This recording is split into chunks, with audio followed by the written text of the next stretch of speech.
प्राचीन समय की बात है। एक समुद्र के किनारे एक गुरु अपना आश्रम बनाकर रहा करते थे।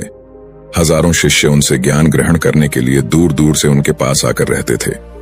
गुरु का ज्ञान देने का तरीका भी बहुत ही अनूठा था। शुरुआत में वो अपने शिष्यों को उपदेशों के माध्यम से ज्ञान देते थे।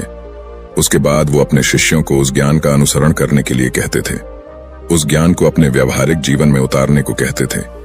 एक बार उस आश्रम में एक सम्राट अपने बेटे को लेकर पहुंचा। उस सम्राट ने उस गुरु से प्रार्थना की और कहा कि आप मेरे बेटे को अपने आश्रम में रहने दें और अपने तरीके से उसे ज्ञान दें। उसे इस आश्रम में बिल्कुल भी ऐसा नहीं लगना चाहिए कि वो किसी सम्राट का बेटा है। उसे बिल्कुल साधारण शिष्यों की तरह ही ज्ञान देने की कृपा करें। गुरु ने मुस्कुराते हुए कहा कि सम्राट ज्ञान इसी तरीके से लिया जा सकता है। अगर तुम अपने आप को दूसरों से महान समझोगे तो तुम ज्ञान ग्रहण नहीं कर पाओगे। अगर तुम्हें ज्ञान ग्रहण करना है तो तुम्हें दूसरों की तरह अपने आप को साधारण समझना होगा। यही ज्ञान ग्रहण करने की सबसे पहली सीढ़ी होती है। तुम निश्चिंत रहो, आज से तुम्हारे बेटे की जिम्मेदारी मेरे कंधों पर है। यह कहकर गुरु सम्राट के बेटे को अपने साथ लेकर समुद्र के किनारे टहलने के लिए निकल गए। आश्रम के बाकी सभी बच्चे उस सम्राट को देख रहे थे। सम्राट अपने बेटे को अपने रथ पर बिठाकर लाया था, जिससे सभी बच्चे समझ गए थे कि यह बच्चा सम्राट का बेटा है। इसी वजह से आश्रम के सभी बच्चे सम्राट के बेटे की तरफ आकर्षित हो गए थे। जब गुरु सम्राट के बेटे को लेकर समुद्र पर टहल रहे थे तो सम्राट का बेटा अचानक फूट फूट कर रोने लगा, क्योंकि अभी वो सिर्फ 12 वर्ष का था और 12 वर्ष की आयु में उसके पिता उसे अपने से दूर करके चले गए थे। ये सदमा वो बच्चा सहन नहीं कर पा रहा था। वो नहीं समझ पा रहा था कि उसके पिता उसकी भलाई के लिए उसे उस गुरु के पास करके गए हैं। उसे रोते हुए देखकर गुरु ने कहा कि बेटा, मैं तुम्हें चुप नहीं करूंगा। हो सकता है कि आज मैं तुम्हारे आंसू पोंछ दूं, लेकिन कल तुम फिर अपने आप को अकेला पाओगे। याद रखना, जीवन में इंसान अकेला आता है और अकेला ही जाता है। जितनी जल्दी जो इंसान इस बात को समझ लेता है, वो उतनी जल्दी आत्मज्ञान के रास्ते पर निकल जाता है। गुरु ने अपनी बात आगे बढ़ाते हुए कहा कि जो इंसान अकेला रहना सीख लेता है वही खुद से प्यार कर पाता है, और जो खुद से प्यार करना जानता है वो किसी के भी जाने का अफसोस नहीं करता, क्योंकि वो खुद से ही प्यार करता है। धीरे धीरे तुम आश्रम के माहौल में ढल जाओगे। शुरुआत में तुम्हें समस्या आ सकती है, लेकिन कुछ दिनों के बाद तुम इसे आत्मसात कर लोगे। उसके बाद तुम्हें यही जगह बहुत अच्छी लगने लगेंगी। ये जगह तुम्हें अपने महल जैसी लगने लगेंगी। संध्या हो चली थी। समुद्र के दूसरे छोर पर सूरज छिपने लगा था और अपनी लालिमा पूरे आसमान में बिखेर रहा था। बहुत ही सुंदर दृश्य था और गुरु शिष्य को अपने साथ लेकर आश्रम में वापस लौट आए। उस शिष्य को भी सांत्वना मिली, क्योंकि गुरु की आंखों में एक अभूतपूर्व शांति झलक रही थी। और जब हम किसी एकांतवासी गुरु की आंखों में वो शांति देख लेते हैं तो हमारे हृदय से भी सारा भार हट जाता है। मन एकदम निर्मल हो जाता है। जब सम्राट का बेटा रात्रि का भोजन करने के लिए भोजन कक्ष में पहुंचा तो आसपास के सभी शिष्य उसके पास आने लगे। उन सभी को पता था कि यह सम्राट का बेटा है और अगर हम इससे दोस्ती कर लेते हैं तो उससे हमारा बहुत फायदा होने वाला है। यही सोचकर आश्रम के ज्यादातर शिष्यों ने उसे घेर लिया था। बस कुछ बच्चे जो अकेले रहने का महत्व समझते थे, जो दिखावे में विश्वास नहीं करते थे, वो उस सम्राट के बेटे के पास जाने की बजाय अपना पूरा ध्यान खाने पर लगा रहे थे और एकांत में बैठकर अपना भोजन कर रहे थे। कुछ दिनों के बाद सम्राट के बेटे की आश्रम के ज्यादातर बच्चों के साथ दोस्ती हो गई। अब वो आश्रम में उन बच्चों के साथ घूमता, उन्हीं के साथ अपना ज्यादातर समय बिताता। आखिरकार वह सम्राट का बेटा था। सुख सुविधाओं में पला हुआ था। आसपास बहुत से दास और दासियां होते थे। आसपास अपने मित्रों से घिरे होना, वही दिनचर्या उसने इस आश्रम में भी अपना ली थी। ऐसा नहीं था कि गुरु को यह सब पता नहीं था, पर गुरु उसे अलग तरीके से ध्यान देना चाहते थे। बच्चों को ज्ञान आप उपदेश देकर नहीं दे सकते, उन्हें साक्षात्कार कराना होता है। उसके बाद उन्हें वो बात समझ आती है जो आप समझाना चाहते हैं। गुरु को ये बात पता थी कि अगर मैं इसे बोलकर बताऊंगा तो ये कभी समझ नहीं पाएगा। मुझे ऐसे दिखाना होगा, इसे एहसास कराना होगा कि अकेले रहकर तुम अपनी शक्तियों को जान पाओगे। ये सीख देने के लिए गुरु एक दिन उस शिष्य को अपने साथ एक ऊंची चोटी पर ले गए। चोटी पर पहुंचकर गुरु ने उसे शिष्य से कहा कि अब तुम्हारा ज्ञान पूरा हो चुका है, बस एक आखिरी रात तुम्हें यहां पर बितानी होगी। उसके बाद अगले दिन शाम को मैं तुम्हारे राजमहल में तुमको पहुंचा दूंगा। वो बच्चा तो ये सुनकर बहुत खुश हो गया कि अब मैं वापस अपने राजमहल चला जाऊंगा। फिर से मेरे दास और दासियां, सारी भोग की वस्तु ये मेरे पास होंगी। उस शिष्य ने गुरु से पूछा कि गुरुजी, मुझे आज रात आप यहाँ चोटी पर क्यों रहने को कह रहे हैं? आखिर मुझे कौन सा आखिरी ज्ञान यहाँ से मिलेगा? गुरु ने मुस्कुराते हुए कहा कि यहाँ पर चट्टान के पीछे तुम्हें छिपकर बैठना होगा। यहाँ पर रोज रात को एक बाज आता है। बाज को देखना है, बहुत गौर से देखना है, हर गतिविधि देखनी है, और उस बाज को देखने के बाद अगले दिन अगर तुम उस बाज की खूबियां मुझे बता पाए तो मैं तुम्हें तुम्हारे राजमहल वापस भिजवा दूंगा। और हाँ, सुबह आने से पहले एक बात पर और ध्यान देना है। एक चरवाहा यहाँ पर अपनी बकरियों को चराने के लिए आता है। तुम्हें उन बकरियों की गतिविधियां भी देखनी है। याद रखना, बाज की गतिविधि रात को और बकरियों की गतिविधि सुबह। अगर तुम दोनों की गतिविधि ध्यान से देखकर मुझे बता पाए तो तुम इस आश्रम से हमेशा के लिए आजाद हो जाओगे। तुम्हारा ज्ञान पूरा हो जाएगा। मैं तुम्हारे पिता को कह दूंगा कि यह बच्चा हमारे आश्रम का सबसे ज्ञानी बच्चा है। यह कहकर गुरु अपने आश्रम में वापस लौट आए और वो बच्चा वहीं पर उस चट्टान के पीछे रुका हुआ उस बाज का इंतजार करने लगा। काफी वक्त बीत जाने के बाद वहां पर एक बाज अपने बच्चों के साथ पहुंचा। सम्राट के बेटे ने पूरी रात उस बाज की गतिविधि बहुत ध्यानपूर्वक देखी और सुबह होने के बाद जब चरवाहा वहां पर अपनी बकरियों को लेकर पहुंचा तो उसने एक अभूतपूर्व दृश्य देखा। उसने देखा कि वो बाज बकरी के एक मेमने को अपने पंजों में दबाकर आसमान में चला गया। उसने उस बकरी के बच्चे का शिकार कर लिया था। ये सारा दृश्य देखकर वो बच्चा आश्रम में वापस अपने गुरु के पास पहुंचा।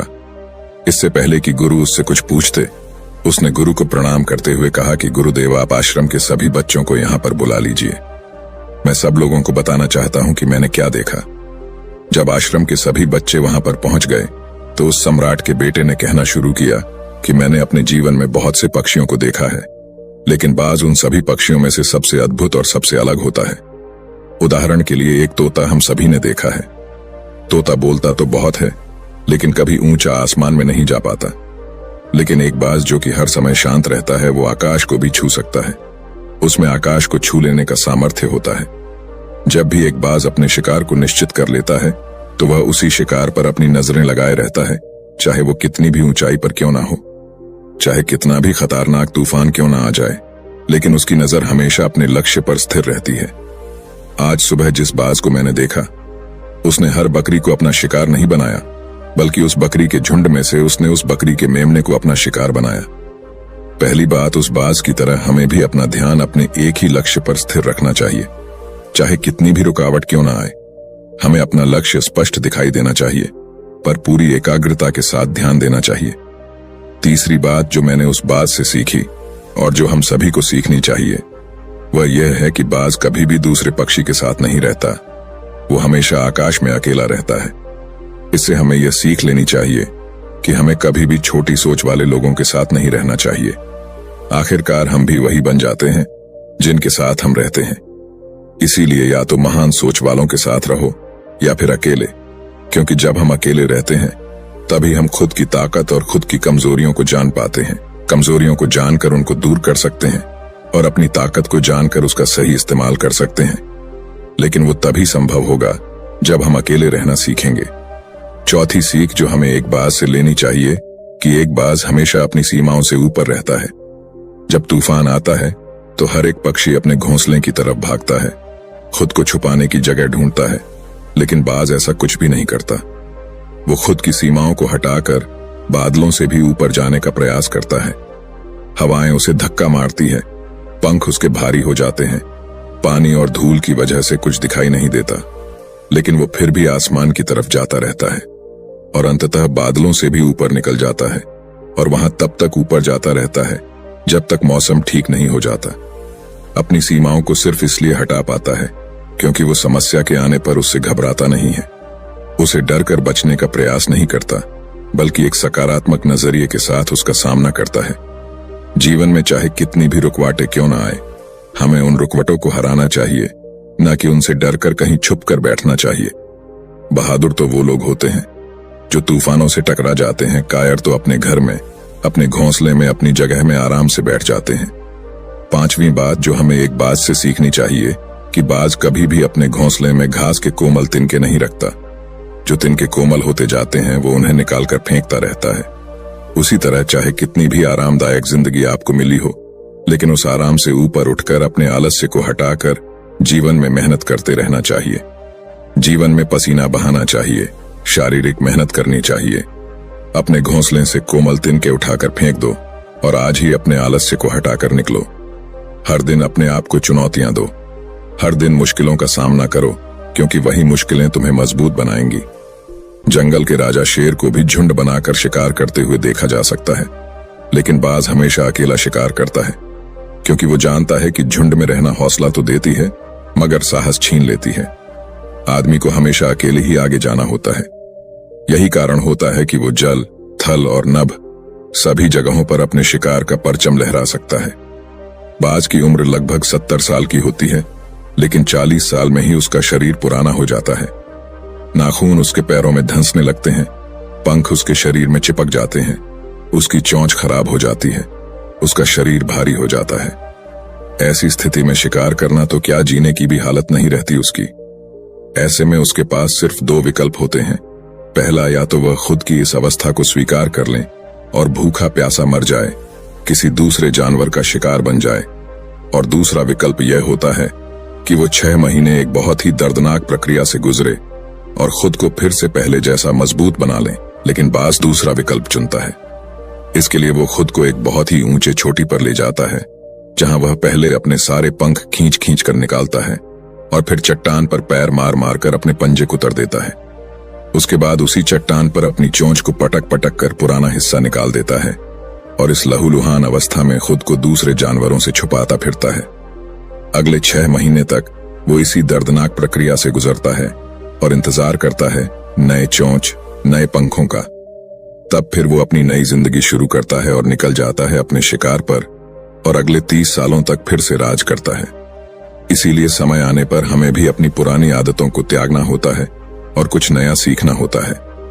समय के साथ बदलना होता है, अपने आप को तैयार करना है, वरना हमारा भी शिकार हो सकता है, हम भी पीछे रह सकते हैं। इसके बाद सम्राट के बेटे ने बकरी की विशेषता बताते हुए कहा कि बकरी हमेशा झुंड में चलती है। उन्हें झुंड में एक साथ चलने से हिम्मत मिलती है, लेकिन जैसे ही उन पर शिकार होता है वैसे ही वो बकरियां तितर बितर हो जाती। उस पूरी बकरियों में से एक भी बकरी अपने साथी की मदद करने के लिए वापस नहीं लौटती। इससे हमें यह सीख मिलती है कि हमारे साथ कितने भी लोग हो, किसी पर भी यकीन नहीं करना। यकीन करना तो खुद पर करना, क्योंकि बुरा समय आने पर वो बकरी तितर बितर हो जाएगी, आपको पता ही नहीं चल पाएगा। गुरु को प्रणाम करते हुए सम्राट के बेटे ने अपने गुरु से कहा कि गुरुदेव, अगर मुझसे कोई सीख रह गई हो तो कृपया करके आप बताने की कृपा करें। गुरु ने सभी बच्चों को संबोधित करते हुए कहा कि ये सभी बातें जो अभी इस बच्चे ने बताई हैं सब सही है, लेकिन ये सारी खूबियां आप लोगों में तभी पैदा हो पाएगी जब आप अकेले रहने का अभ्यास करेंगे। आपने देखा होगा कि बाज कभी भी किसी दूसरे पक्षी के साथ नहीं रहता, ना ही किसी के साथ अपनी दोस्ती बनाता। वो आसमान में अकेला रहता है और अकेला रहने की वजह से वो अपनी ताकत और अपनी कमजोरियों को जान पाता है। इसके बाद गुरु ने अपनी बात खत्म करते हुए कहा कि मैं आज रात इस सम्राट के बेटे को इसके राजमहल में पहुंचाने के लिए जा रहा हूं, क्योंकि इसकी सीख यहां पर पूरी हो गई है। और यह कहकर गुरु उस सम्राट के बेटे को राजमहल की तरफ ले जाते हैं। तो दोस्तों, ये थी आज की कहानी। तो वीडियो को लाइक करके अनजाना पथ चैनल को सब्सक्राइब करें।